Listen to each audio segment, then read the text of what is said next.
Hello, everybody, and welcome to episode 89 of the Hunger for the Hustle podcast. I am joined today by Juanna Brown from South Carolina. My first guest from South Carolina. Is that what they call deep South or dirty South? Do they call it something? One of them. Yes, the dirty South, but I think the dirty South is just full of trees and dirt. That's what they call it. Makes sense now. Now, Juanna is a financial generational wealth tax mentor and advocate for those who don't have a voice. She's also a motivational mindset speaker and strives to use her voice to help other people truly understand what financial wealth and education means. Juanna, I love how you do what you do because you've obviously taken your time to be qualified and time served in financial education in regards to tax, in regards to managing wealth, and that be probably at a personal level or at a business level as well. But then a lot of that end is very kind of businessy. And of course you have a business. I know you have people that you have working for you, but you're also very keen to help people at community level understand finances, and I believe that is something you really have to get a hold of, whether you have a lot of money or a little money. You have to get that money working for you as best you can. That's right. So first, I want to say thank you, Jake, for having me. I really appreciate it. Another thing, he's right, everyone. My goal is, and my mission is to educate everyone on how to make and save money. I did actually have a post on LinkedIn that hit over 9K with that saying, because the thing about with financial education, people might think it's boring or it's not for me. But the government is actually using these same services that I'm producing for the smaller communities. And I feel like if the government can do it, why we can't? So my goal is to literally, if you don't want to say it, tell me and I'll say it for you. Because we're all human and we all are valuable. So I want everyone to know that due to the way the mind is created, we can literally do it. And I know we can. I've been doing taxes for 10 years. I started in the corporate world. I used to work at Jackson Hewitt and Liberty Tax. And you got to remember, those companies are $1 million franchises. So if they make a mistake, it's easy for them to pay off the fine. If a small business make a mistake, it's going to be a little harder for them to correct it. This is why I always say more small businesses probably are going to be more faithful when it comes to certain things, as far as like questions or helping you do research and looking up those answers that you may not know. Most of those $1 million corps, they're going to be like, okay, whatever, you got to pay us. So, I mean, and I used to work and I seen those CPAs and those EAs due to their credentials. It's like, they have no customer service skills. It's like, oh, I make 6-7 figures. Well, what are you talking to me for? I'm like, okay. So I feel like I want to change the game up. I started on my own in the entrepreneur world in 2019. So I came from corporate. I've been in the insurance industry since 2016. So I started a little bit on my own, but I still was also working a regular job also. But I went full-time 2019 within the insurance industry before the pandemic started. Then when the pandemic started, I was already virtual. So I was already used to talking to people through the, Zooms or Google Meet and things like that. So, and believe me, I had a loss and it's not easy, everybody. Believe me, you don't become a millionaire yesterday when you close your eyes and wake up. Basically, you got to have that passion, you got to have that work ethic, and you got to have that mindset. And this is why I tell everyone. I was just on with a partner of mine, and we talk about empowerment and motivation a lot because we want everybody to know, regardless where you come from, I'm telling you, you can make it because we are made to make it. So I know Jake said something about a lot of generational wealth. You could create it by starting it with just one savings account and then teach it down to your next generation, will be our children. So this is one way, and just even reading a book, because believe me, I read a book. I've been to college, but I read also. Everything I learned, it wasn't just from going to college. Yes, I took college classes, but you got to remember, I also read because I wanted more information, because these banks and these financial institutions are not going to tell you everything to benefit you. It's only to benefit them, because they're the millionaires. We're trying to get to where they are. So some knowledge is not going to be spread. So I'd rather tell you the knowledge, because I want you to be ahead, because I'm going to be there with you. Such a refreshing outlook. I love it. I love the way you're turning the game on its head there. It's very disruptive, and it seems today, in the way that the world is going, it's these people that are the disruptors, you know, and particularly positive disruptors like yourself, that are making the difference. And I always say, you know, it's the people that are crazy enough to say they can change the world are the ones that are. And you are one of those people, there's no doubt about that. Now, Yep. let's talk about generational wealth. It's something that you hear about quite a lot, you know, but I think it's an easy, on the face of it, generational wealth. Okay, I'm going to create wealth, and that wealth is going to be so abundant, or in so much volume, and it's going to be saved and organized in such a way that it's going to provide wealth, not just for me. This is my understanding of it anyway. I could be completely wrong. I always reserve the right to be wrong. That you know, you've built up such an abundance of cash or assets that, and you've structured it in such a way that it's going to provide wealth, not just for your children, but for your children's children, and possibly even, you know, generations below that. Have I got that right? That's actually right. So I always say this: if first it's got to start with somebody, so it starts with you. You got 3 children. So what you're going to try to do with them at the time, if they're young, you're not going to read them a money book, because most of them are too young to even care. But when they get about maybe 10 to 12, and they starting knowing about allowance, then you can start educating them, because first you're starting with you. Maybe you open up a business and you're still working a W-2 job. But you do know the IRS actually lets you hire your kids at the age of 7. So if you could take a 7-year-old, I mean, he's not going to do nothing major. He could just put files on top of a desk or something small, and you could give him like an allowance, and you say you paid him $5 for that day. That's his salary. The thing about it, you're creating first an entrepreneurial mindset, and you're showing them by action, by hiring them, they're working. So that means as they grow up, it's going to be in them to say, hey, it's time for me to go get this money. But you're also probably have a savings account that you didn't tell them, because you don't want them to spend all the money. So now you're going to eventually teach them about savings. And then as they start getting like older teenagers, like 16 to 18 to 20, then you're going to say, I know you're not going to retire, but let's take $500 and put it in a retirement account. Now, remember, you're already established. So you're starting the generational wealth. You're starting with you. You're moving it down to the kids, and eventually your kids are going to move it down, and they're still building residual income off of your own income. Because if you get to a point and you need someone in charge of your finances, more likely you taught your kids enough, and they're going to be in charge of that, where you don't have to hire outside of that circle. So you're correct. I get it. So it's about education as well as actually taking the action and doing the things, you know, having the, okay, this is what I want to do. I know I want to create this generational wealth, particularly for some people who, and I can speak from this from a personal perspective. I wouldn't say we struggled when we grew up, you know, my mom and dad always provided, and, you know, but there wasn't a particular abundance of money. I can think of an example. We used to have a TV that we used to rent, and to get this TV to work, you had to put coins in the back of it. That's how it worked. And then every week the guy would come around and collect the coins, and that's how you would pay for the TV. Right? So you were essentially kind of hire purchasing the TV. So, you know, we didn't have to go without, but there wasn't a huge abundance of things at particular times. And I think when you're in that position, you know, and you come from a bit of struggle, that it's inherent in you that you want to make a change for your children. You know, you want to go, okay, well, I don't want them to have to struggle like I did.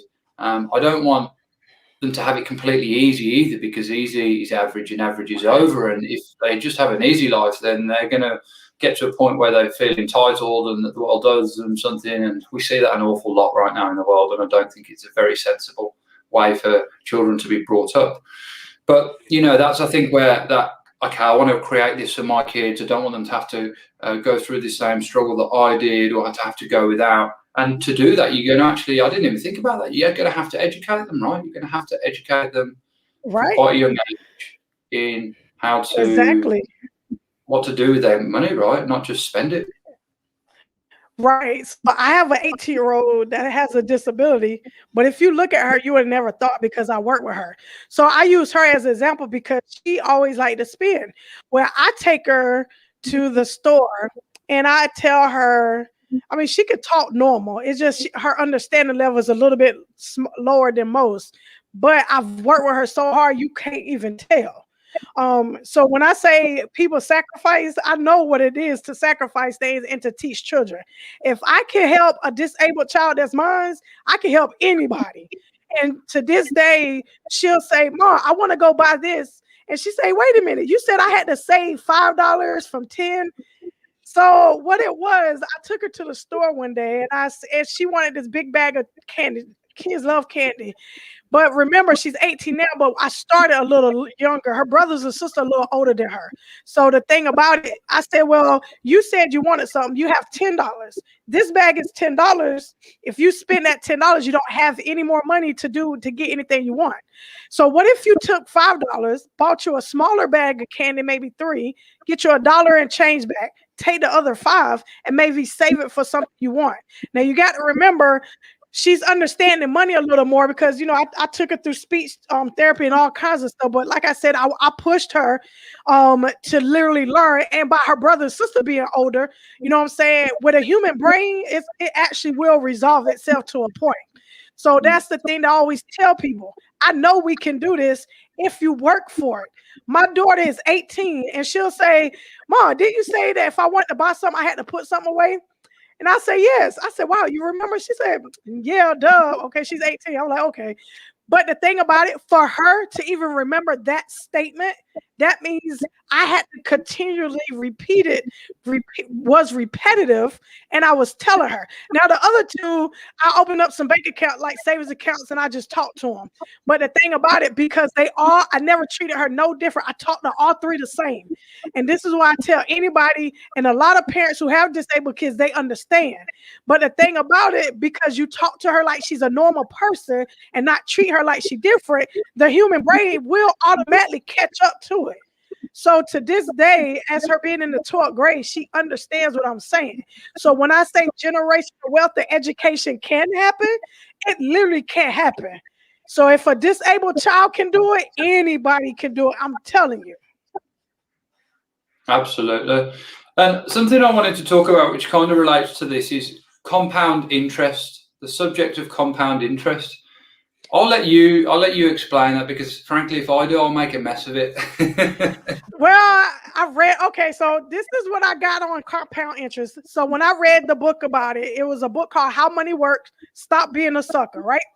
Basically, compound interest is actually interest on top of interest. So imagine money on top of money. So you're taking $1, another dollar, and it's growing, right? So when I say people can live off interest, what they did, they probably put it in some type of retirement or mutual fund or an investment account or some kind of brokerage account, and they're letting it grow. Where at a certain part of time, that interest is growing also. But also in some areas of a financial industry, double interest can actually be on top. So compound interest is like double interest. It's like you're going to live off the interest and let your money still grow.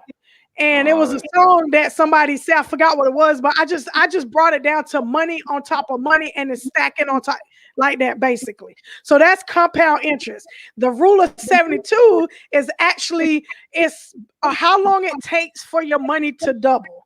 So if it's like 3% into maybe 10 or 6 years, and then you divide it, I think, by the 72. I can't exactly, because I don't have the formula in front of me, but that's basically how long it takes for your money to double. So if you're going to put your money somewhere, also make sure you ask those questions, like what kind of return? Now, remember, numbers are never guaranteed, but you can always get your money or the return or the percentage locked in to a point. So if just so happens you put in 30,000 and you could lock it in at a 10% rate, imagine what kind of interest you would get on top of that. And that's a really good point I think you've made there about rates and locking them in on both sides of the coin here. Sorry to make a pun intended, both sides of the coin. But whether you're loaning, whether you're loaning money or you're investing your own money into an account, the savings, the interest rate, is always a really important factor. And particularly, I've seen some people land in hot water with even their mortgages when they've got a mortgage of what was a great rate, but they didn't do the diligence to check that it was a fixed rate. And then over time, this rate was variable. It fluctuated with the market. The market went down, the interest rate went up, or vice versa, And if you're not really careful and keep on top of that, that can land you in a pretty dangerous situation, particularly when you've got assets like property riding on it. Right. I'm glad you mentioned interest rate. So that's going to also come into your credit. So a lot of people, I understand how everybody is. We're all programmed. Believe me, I know some of the questions and the answers I get, I can hear it. So say like you got a 500 credit, let's say 550. I'm not going to embarrass everybody. Say like there's a 550 credit score and you want to buy a car. The salesman is going to tell you, let me see what we got for you. Well, what if you got a 750 credit score or an 8 and you walk into that same dealership, the dealer man or the salesman or even the finance manager are going to say, well, what do you want? So do you see how the power adjusted? Yeah. By your low credit score, you gave them the power to say what you can get. By your high credit score, you kept the power, which is management. You're in charge of your credit and your debt. You're in charge of your circle. Now you're telling that dealer or that manager, hey, I want that, or I want that. Or you see 3 cars, let me test drive all 3. Versus if you're looking at it the other way with the 550, the interest rate for someone with a 550 credit score are going to be way higher versus somebody with a 750 to an 850 credit score. So do you see where the power and the knowledge could come in if you really could understand how the financial industry works? It's not there to hurt you. One thing I tell everybody, the financial industry is not a horrifying story. It's actually a benefit if you have the knowledge and you know what you're doing. Now, I'm not saying that everybody's a financial expert, but that's where you got me and I got other colleagues that are. And if you get with us, we're not going to sit here and say, okay, well, just spend $600-$700 and then we'll get everything straight. No, that's not how I work. And if you're on my team does not work like that. We have humble people. And there are 6-figure earners around that I talk to, and those are humble. I don't associate with arrogant people because some people forgot where they came from. Just because you were born in New York and now you live in Dubai, that does not mean your attitude needs to change. You need to remember that you used to stay in Brooklyn or in Bronx, but just because you made a different choice to come out of your situation, that doesn't mean you need to talk down or look down on someone. I do a lot of motivational posts through social media, and the good thing to keep your heart humble is to also lift up someone else's heart. Yeah, no, I like that for real. You got to remember where you're from and stay humble, and I think that's going to attract like people of the same ilk to you, and that's only going to mean good things for sure. But I mean, just quickly dialing back to the credit score there, essentially it gives you power of negotiation as well, right? It gives you that's for anything. Yeah. And just like you said about a mortgage, like even if you go to a bank, right? Most of them you gotta have a 620. Well, let's take a 620 versus an 820. If you're going to a mortgage, you probably will get the loan with the mortgage because they do say a 620 score. Sometimes 580. It just depends on the programs. But if you got an 820, do you know the mortgage people are going to come to you with probably a portfolio or a book of houses, and you're going to tell them what house you want? That's what I'm saying. It's not about the numbers sometimes. It's about, do you really want control over your situation? People say, oh, I want a high credit score. Wonderful. I want you to have a high credit score, but do you really know the meaning of having those scores, having that good interest in that money, having that six figure? Because I've known millionaires who went broke like that really quick because they didn't know. You got to remember, if you're going to sit here and improve your situation, you got to keep that mind and focused and healthy at the same time.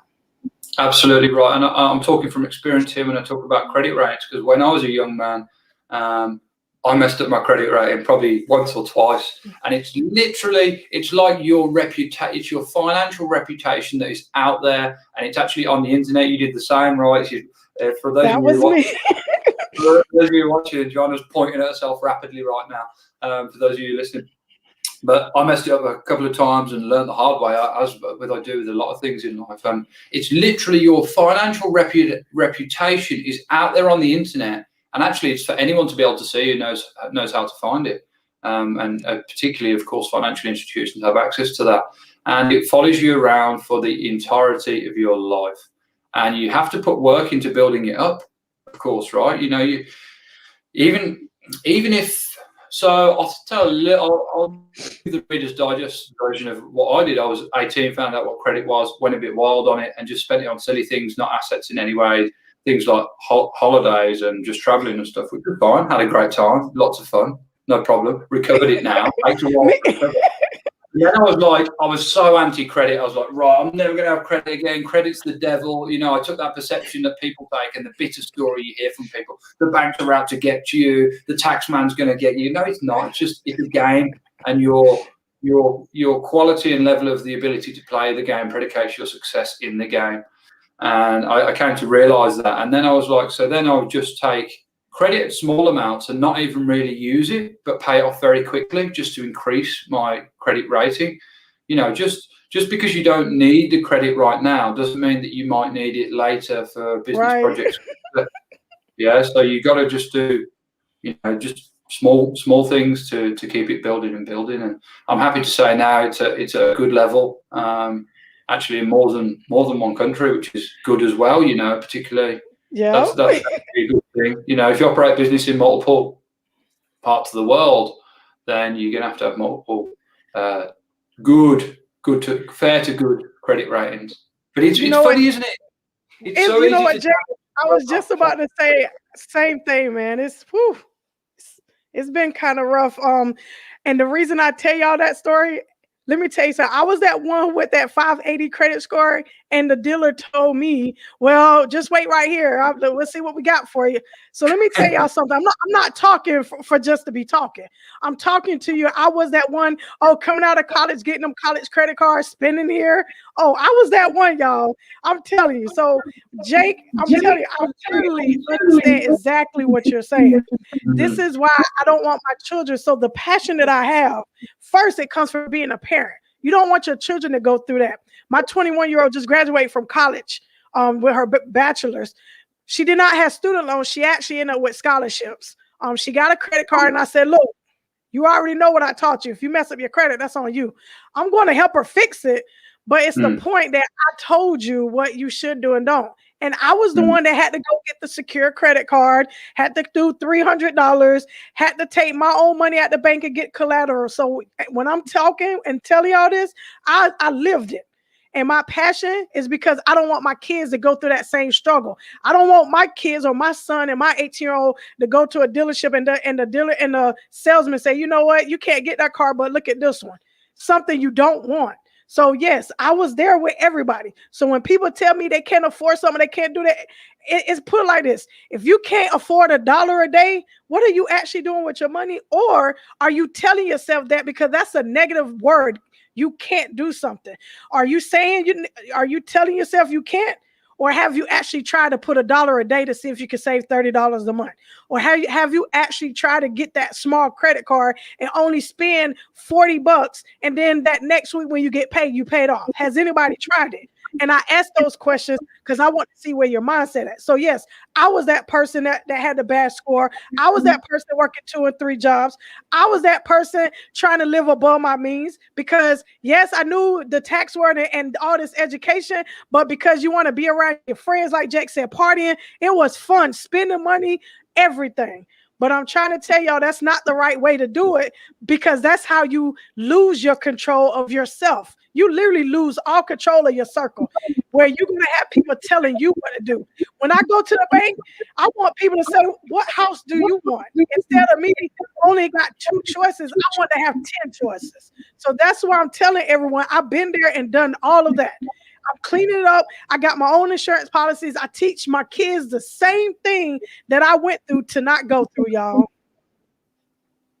Love it. I absolutely love it. And I think financial education is so important. You know, money is not everything, right? I think we should make that clear, because we've talked about, there's been a huge focus on it. And I think a lot of people, something we were talking about just off camera before, is a trap that I see a lot of people get into, is that they think, and whether it's their own thoughts that influence this, or perhaps it was their parents, maybe their peers or their friends, that money actually equals happiness.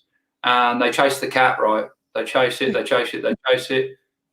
If you got what the cat wants, it comes to you. If you try and chase the cat, it will always run away. They chase the money, chase the money, chase the money, start getting a bit of money, starts feeling good because they can buy things, they can have experiences. But then eventually that gets boring, and that runs out. And when you realize that money doesn't actually equate to happiness, that true happiness has to come from within, from finding joy in the things you spend time doing with your life. Right. That's the reality, right? That's where the real joy comes from. And I see a lot of people chasing money and chasing money and chasing money, and then they get the money and they're like, oh, now I'm here, but I don't feel happy, I don't feel content. And then they get confused, and it just can lead to just massive disappointment. So right. I think it's important to get the balance right. Money's nice, and it can mean we can live a comfortable life and we can do things, but I've started adjusting my way, and I'd be interested to hear what you think about this, Juanna, that the money I have, the more people I can help. Right. I'm not saying I'm going to give every single dollar I own away. Right. Obviously, I got to live. But well, I think yeah, true. The more money you have, the more people you can help, and Right. and that actually goes for knowledge as well, and that kind of dials into a lot of what you do, I guess, with the community empowerment. Right.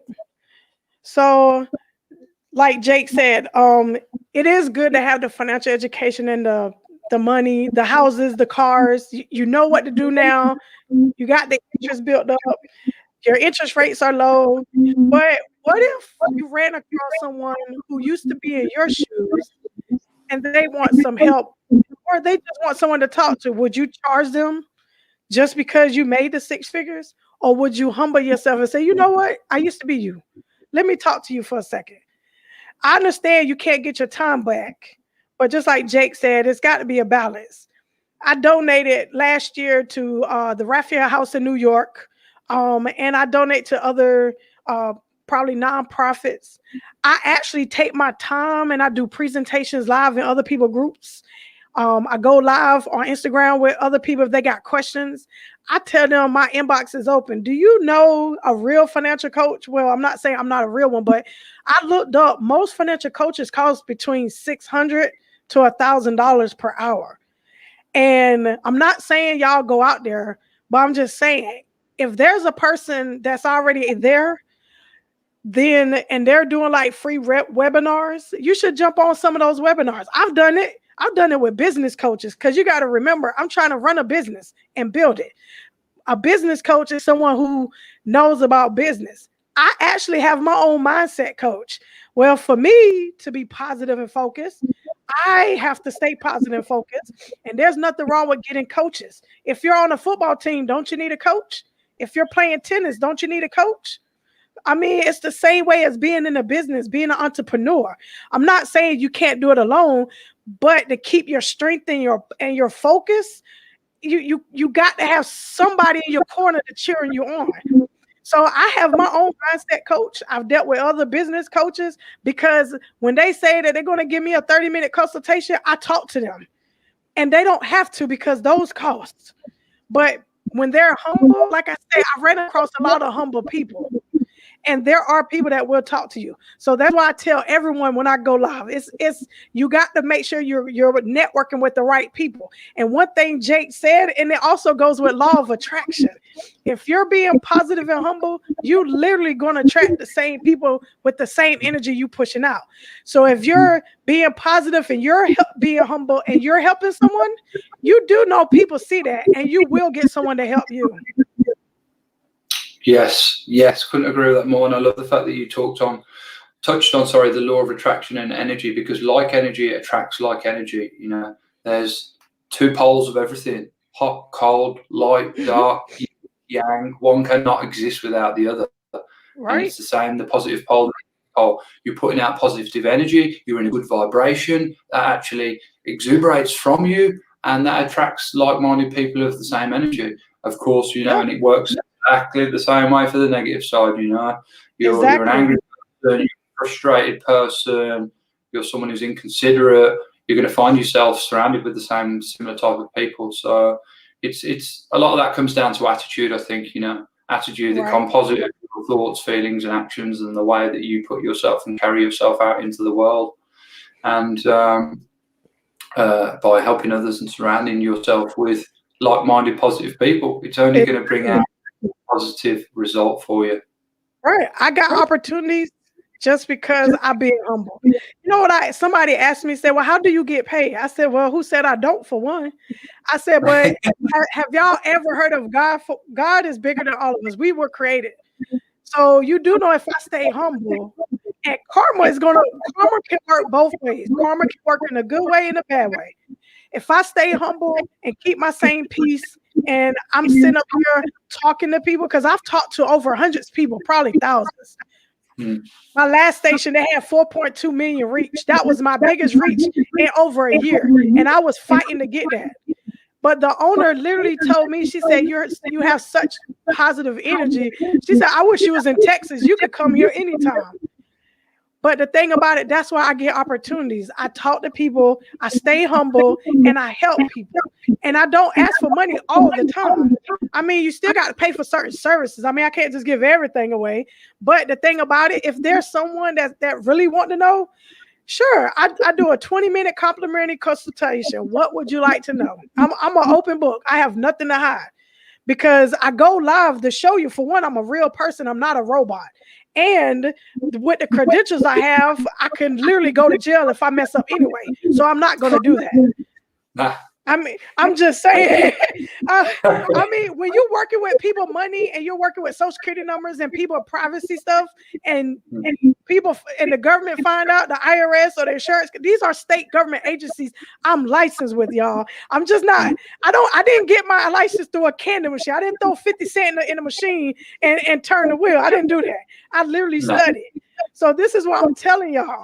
I try to stay humble, but I can charge y'all some good money, but I don't, because I want the community to come to where I am. I want y'all to be 5, 6, and 7-figure earners. My goal is to be a 7-figure earner, but I hang around people that already are, and I ask questions. What obstacles did you go through that I can avoid so I can get to where you are? What resources, or are there any books that you read that I can read to keep my mind focused? Those people will tell you. And most of the time, they'll give it to you for free. They're like, here, I was reading a book for free. I've got many books about money for free, because I said I'll pay for it. It was like, no, you good. Because y'all do know they can write that stuff off their taxes, right? I'm just giving y'all nuggets right now. They can write that off. Yep. But the thing about it, most of them are humble. And I love the way Jake said, your energy, your vibe, anything, it's going to come together regardless. It doesn't matter what color you are. I go by your personality and your character. If you're a good person for me to work with, we both are going to get along. It's a great way to look at it, isn't it? You know, the energy you put out is what you get back. And staying present with that energy, you know, not forgetting where you're from and staying humble with that, but then remembering where you're at is important as well, I think, you know, and remembering that where you came from and maybe the things you went through, they do not define you, because that was in the past and that's gone now. Where you're at is the present, and that's all you have to work on right now. Of course, we plan towards the future. but we don't wait for it to happen or get anxious about it happening. We just live in the now and stay present, stay humble, put out that good energy, and that good energy will inevitably, sometimes it takes a little bit of time to come back to you, but it always will. That is as sure as the sun setting and rising. Yep, it will. You talked about there, Juanna, about books and financial books and, giving out information for free. I was wondering if perhaps you could give some information to the listeners on, anyone's watching this and they're like, I love what these guys are talking about. I save some money, I put it in the bank, I get my 1%, 2%, 3%, all you really get these days. But how can I get my money working better for me? What kind of books what's the first few books you would say to them to read? Well, y'all, I actually read a book by the Rockefellers. The book is called "What Would the Rockefellers Do?" It was actually a free book. I forgot where I downloaded from, probably from Kindle or Amazon.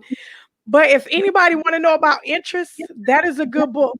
The Rockefellers, What Would the Rockefellers Do? And if everybody knows, Rockefeller Center in New York is named after the Rockefellers.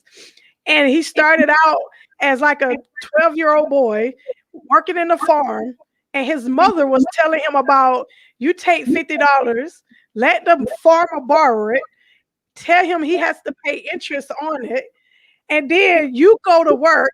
I think he was making like $1 and some change back then, like way in the 40s, I think. And I think he would work. I think he only got probably maybe $2 or $3 altogether at the end of the week. But he ended up with extra $5 interest off the 50. So he went home to his mom and he was like, Mom, I made more money by just letting the man borrow it. So his mother said, so what did you learn from it? He said, well, it's nothing wrong with working because you can still put money in your pocket. But if you let someone borrow something and you put a little interest on it, you get a little more back. So he started doing that every year. And then as, money grew, he started doing it different. I like that book because it started off, as what he learned as a young kid, and then as he grew up being an adult. That's another book. Another book that I read is called How Money Works, Stop Being a Sucker. That book was actually given to me by another insurance agent, but I think you can also find the book on Amazon because Amazon has so many books. Another guy that I follow, his name is Stephen Gardner. He is a bestseller, and he also works in investments. He talks about money on his YouTube channel. So if anybody want to check out his channel, he got over 900,000 subscribers. So he's the best known. Everybody know him about money and a best-selling author. So he's another person. If y'all want to ever check out some of his videos, they're about 45 minutes to an hour. He talks about money tips. He gives out, he tells you different platforms like E-Trade, Stash, Ameritrade, TD Bank, different places. If you don't want to use Robinhood, Robinhood is a free platform, mostly for beginners. With them, they start out as $1. I got an account with them. I had it for a year. I think my money grew probably $15, but I haven't did a lot with it. Only put like $60 in it and bought different stocks. But what I wanted to say with those, y'all got to remember, those are not like, you're going to get money like yesterday. If you ever think about getting into trading, you could be a day trader, but those are very fast trades and those are for experienced people. So if you ever want to do that and just want fast money, please make sure you're getting with an experienced licensed broker that's going to help you do that, because those day traders, they are experienced and they keep rolling and rolling throughout the day. So those are just some little points and some books that I read that if y'all ever want to check them out. The Rockefellers, I think I did get off on Amazon because I admire the way they thought. And I always wonder about him because I heard about the story, but I kind of was, curious. So I actually found that book and I read it. Okay, awesome. Did you say it's a free book, the Rockefeller book? Yeah, the one I got, it was free. I got to figure out how to get that link. When I find it, I literally will send it to you, Jake, so you can send it out to you. I will send it. Find it. And if I did download, because I think I downloaded either to my phone, my iPad, or my laptop, wherever I did, if I got it, I'll just send you the book and you could just send it out. Sure. I can do that, no problem. 400 pages. So if y'all want to read, it's a good read, I'm telling you now. Yeah, look, readers are leaders, right? Readers are leaders. There's no doubt about that. And there's something really nice about reading. It really relaxes me. It often actually, it's something I like to do before I go to bed, because I wake up just with it on my lap. Sends me off. There's one more question. I've really enjoyed spending this time today with you, Juanna, and I'm sure and I hope this audience has got some value from some of the real gems that you've talked about in finance. If you have just joined us 40 minutes into this podcast, you'll want to give this a rewind, because we've been talking about generational wealth, looking after your money, getting your money working for you, and then how Juanna helps her community through with her skills at an affordable level. And then we dived into positivity as well. There's a question that I always ask my guests, and I can't wait to hear the answer from you, Juanna, and that is the word hustle. Of course, it features in the title of this podcast. I would love to know how you define the word hustle and what has driven your hunger for it. All right, y'all. So the word hustle to me, like I told y'all, I was that one with the bad credit score. I got tired of people just saying what they was going to get for me or what I could get. So, and then I got 3 kids on top of that. So my passion and my hustle, literally, I'm going to make sure my kids are educated. And then as time go on, I'm going to be more educated. And then as I talk to people, I was like, wait a minute. If I'm not scared to talk in public, but I got so much valuable information, why don't I just go talk and tell people about it? I was like, wow. So my passion and my hustle came from my own story and my own experience. I did not just wake up yesterday and say, oh, I'm just going to be a millionaire today. No, I wish I could, because, boy, I dream of genie. If anybody ever heard of that show, I wish I was, because I really would be a rich person a long time ago. So the word hustle means to me is having passion out of what you want. If you really want something, you'll go get it, and you'll go fight for it as long as you got so much strength and breath in your body. Love it. I absolutely love it. And I think that's a poignant note to end this podcast on. Really appreciate you coming on. Really appreciate you sharing your knowledge and your value. I think the world needs more people like you that are all about empowering the community, all about positivity, and they know a little bit behind that of how it works. You know, we touched on the law of attraction there. Many people watching may have never even heard of that term before. If you haven't, dive into it, guys. Get yourself lost in some YouTube wormholes with the law of attraction. Juanna, if people want to connect with you, I'm going to drop your social links in the comments here, and they'll be in the show notes. But do you just want to, for the people that are watching and listening back on audio, do you want to tell them where the best place to connect with you and perhaps get some advice from you if they needed it? Sure, everybody. I am on Instagram at Juanna.counsel, on Facebook at Juanna Counsel. I'm on Twitter and LinkedIn as Juanna Brown. And if you want to email me, it's wannabe48@gmail.com. There you go. She is everywhere. She's on fire, this lady. You can't miss her. Yeah, I'm trying. Thank you. I really appreciate it, Jake. It was a pleasure, and I want to thank you. I appreciate you having you on. I really do, and thank you for your time. And thank you, folks, for listening, whatever platform you are listening on, and we are across many platforms now across the world. This podcast is growing exponentially, and I enjoy each episode more and more every time. And as well as me learning things as I'm doing this, I hope you guys learn some things too. And if you do, please give it a like, a subscribe, a comment, a share it with someone else who you think might get some value. That's all for today, folks. I'll be back in a couple of hours with another episode, because I am hungry for the hustle, and I hope you are too. So stay hungry, folks, and keep hustling.